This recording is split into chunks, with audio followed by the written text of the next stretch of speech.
Hello everybody, hope you're doing well. In this video I am going to take you a little bit behind the scenes, sharing with you my editing process for the Motionless Clementi recording I've made, or I should say actually the Clementi Sonata in C major that I have re-recorded with the Motionless tempo.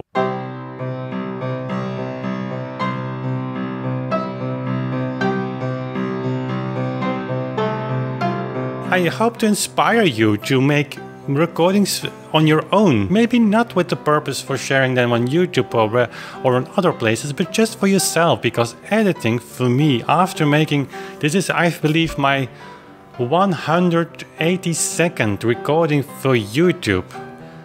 After making so many recordings, I can say editing, basically meaning going through your recordings, the takes that you've made at your keyboard, at your piano or clavichord or harpsichord or whatever instrument, is maybe the far most beneficial thing that you can think of as a musician to learn, because you are directly confronted with what you've done and the decisions that you've made during the recording. How often does it happen that if you hear a recording made by yourself of a concert or just a private event or just a practicing session, that you listen to the result and you said, oh my god, my tempo differs from what I had in mind, or I thought it was cleaner technically than I hear now. You will remember my first recording of this sonata on clavichord, but I mean the first recording on the piano a few weeks ago was much faster. So I made another video in which I explained to you that Motionless quote-unquote corrected my Clementi tempo.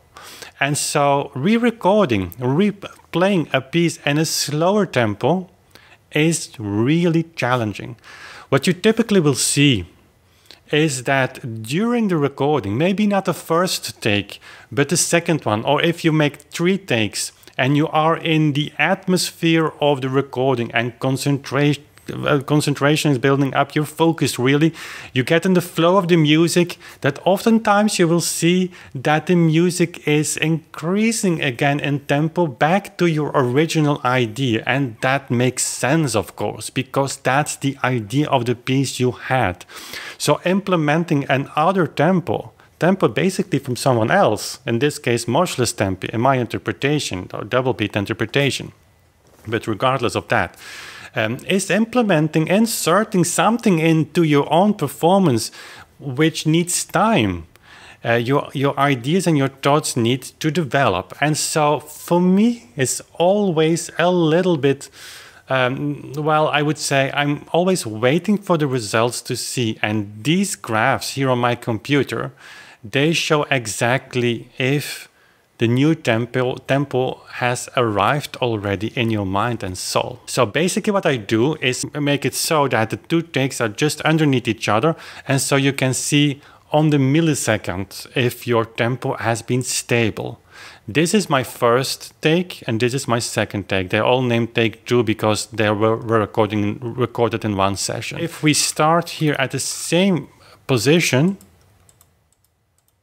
about the same position, it's a few milliseconds apart from each other, basically I'm happy with the result. So if you go to the end, so the first movement now takes 10 minutes and the last major chord of take 1 ends at 11:20 and of the next take ends at 11:22. So that's 2 seconds on a take that lasts 11 minutes 20 seconds. So I'm happy with that. 6 to 10 seconds would be perhaps even there the alarm bells are ringing. So if you have a time difference on a recording of 10 minutes from 10 seconds with nothing special happening, I mean, you can always miss a note and re-record that. And but just having the 2 flat takes underneath each other, if those 2 takes differ 10 seconds from each other on the recording time of 10 minutes,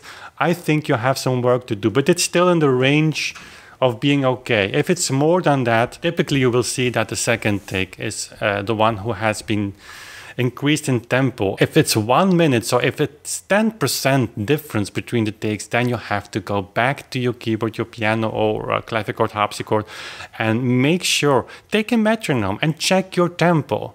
I mean, there the metronome serves a purpose for all of us musicians still. And I know many professional musicians, perhaps we don't talk about it, but the metronome there serves as a conductor. Sometimes you are just within the music so much, maybe too close emotionally. You have to always keep a little distance to the music you're playing. And so you will see that if that stupid thing is ticking, it will show you where your tempo is going off. And honestly, that is for all of us true. No matter how experienced you are,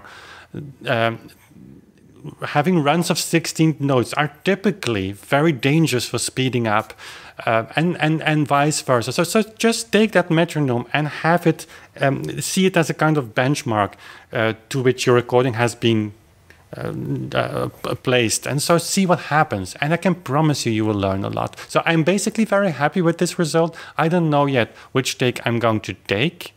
Most often for YouTube, it's always my last take, for reasons of practical. I mean, those editing sessions need to go very quick. It's not like for a CD where you listen to all takes. I just take the last one, and oftentimes I still remember which one is the best. And that's the big advantage of having made so many recordings for YouTube. And again, I can encourage you only to do that for yourself as well. So I hope this was beneficial for you. There is a playlist here at my site if you would like to check out the Clementi sessions. We've made some videos on that. And in the meantime, I thank you for watching and hope to see you soon again. Bye.